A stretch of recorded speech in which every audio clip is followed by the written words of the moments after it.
His voice softened as he leans closer to her, a calm authority in his tone. Take a break. Dr. Yang will cure the scar on your forehead after a few days, he says. Though his words are matter of fact, there's a hint of worry hidden behind them, a quiet assurance meant to ease her pain. She listens, her heart tightening slightly at the unfamiliar gentleness in his voice. Without warning, his large, warm hand gently covers her eyes. The world around her turns dark, and she freezes for a moment, surprised by the sudden touch. The heat of his palm spreads across her skin, making her breath hitch. It's not a forceful gesture, but protective, as if he wants to shield her from something. Her lips tremble, and a soft whisper escapes. The thanks. The word is barely audible, but it carries the weight of her confusion and fragile gratitude. Beneath his hand, her cheeks flush a delicate pink, her heartbeat thudding louder in the silence between them. He leans in, his face close enough for her to feel his breath brush against her hair. His voice drops, low and steady, but carrying an edge of warning. If this still happens later on, then you know what consequences you will get. The words aren't shouted. They're spoken slowly, deliberately, as if meant to be carved into her memory. She instinctively presses herself closer to him, seeking warmth, or maybe safety, though her body trembles slightly. His arm tightens around her, firm but not unkind, pulling her against his chest. Her eyes widen as she whispers softly, I will not. Her vow hangs in the air, fragile but sincere. Her pink hair spills like silk over his arm, wrapping the two of them in a strange, quiet tension. Her soft voice breaks the silence, barely above a whisper. Boss, she breathes out, the word filled with an unfamiliar tenderness. Curled up against his chest, she feels the steady rhythm of his heartbeat beneath the crisp fabric of his suit. His eyes are gently closed, and though his expression remains calm, there's a quiet warmth in the way he holds her, as if the world outside doesn't exist for this single fragile moment. His hand instinctively tightens its hold around her as she shifts slightly. Her fingers clutch the fabric of his shirt, seeking the security of his presence. When he hears her voice again, soft and uncertain, he responds with a low hum. A sound that's neither stern nor distanced, but unexpectedly gentle. It feels almost domestic, as if this closeness is something natural between them. Slowly, her eyes flutter open. The faint morning light brushes across her cheeks, making the pink in her hair glow softly. She looks up at him, her heart pounding as reality begins to catch up. His warmth lingers on her skin, steady and grounding. Her violet eyes widen slightly, conflicted by the strange intimacy of the moment. Last night, she begins hesitantly, her words trembling as they leave her lips. Does last night was considered... She trails off, unsure how to finish the question. Her fingers tighten unconsciously around his shirt. The memory of what happened lingers vividly in her mind, tangled between confusion, embarrassment, and something she can't quite name. He slowly opens his eyes, meeting her uncertain gaze with his usual composed expression. But there's something in his tone, a teasing edge wrapped in calmness, as he asks, "Consider what?"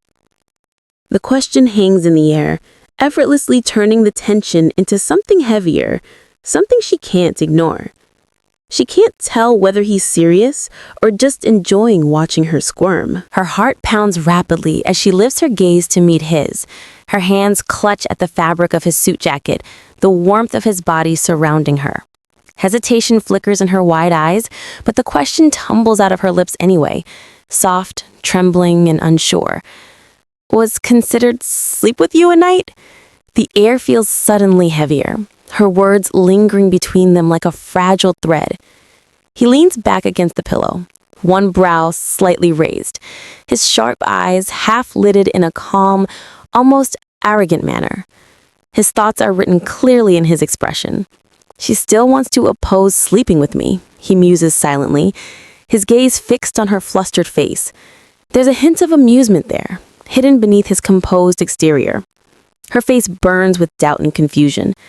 Lying against his chest, she watches him, searching for an answer he doesn't seem eager to give.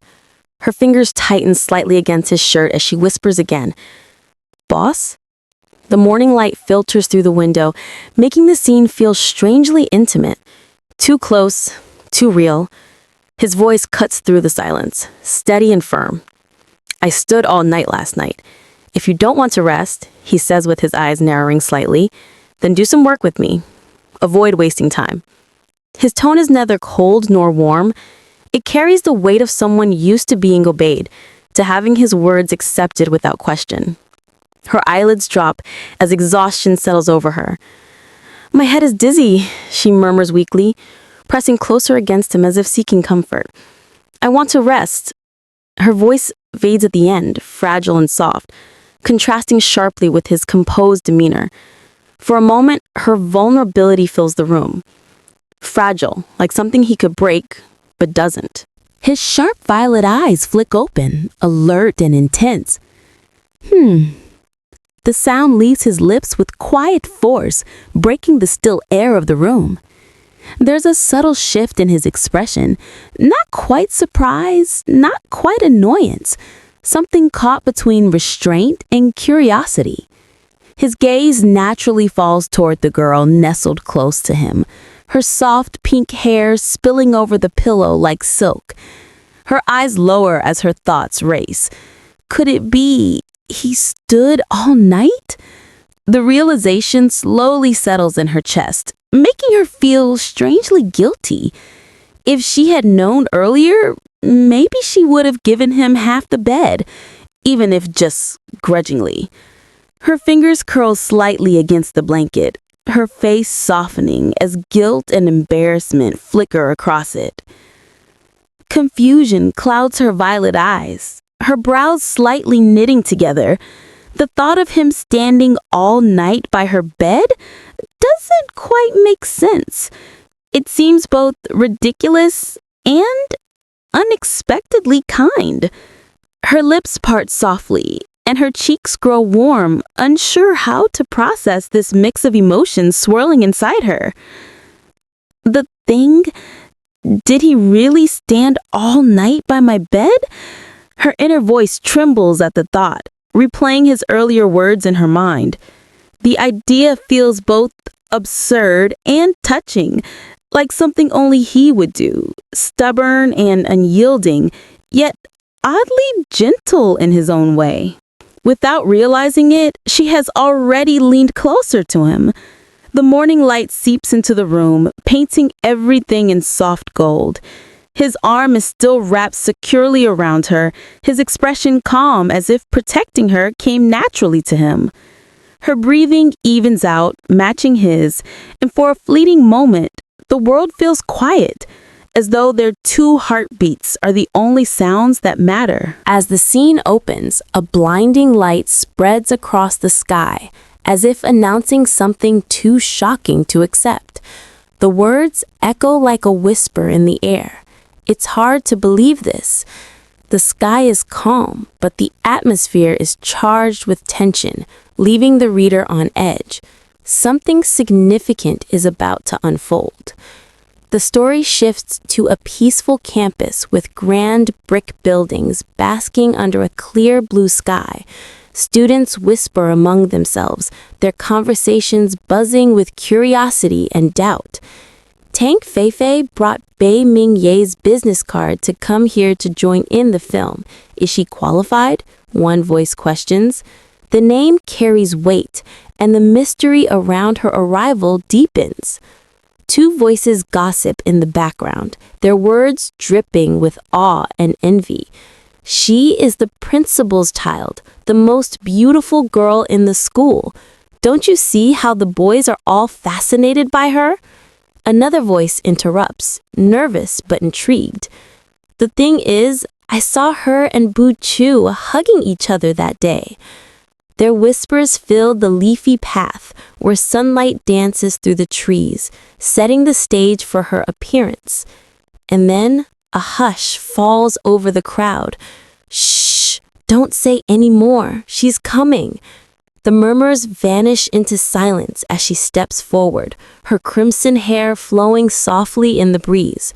Her light blue off-shoulder dress glimmers with delicate sparkles, making her seem almost ethereal. Every eye turns toward her, captivated. Her footsteps fall gracefully onto the tiled path, each step elegant and measured. The hem of her dress sways lightly, reflecting the light with every movement. The sparkling aura surrounding her gives the impression that she's not just entering a courtyard, she's entering a spotlight. A girl with soft pink hair and wide violet eyes gasps softly. Her surprise breaks the silence. "Kaka?" she blurts out, unable to mask her reaction. The unexpected encounter sends a ripple through the crowd, their whispers stirring again.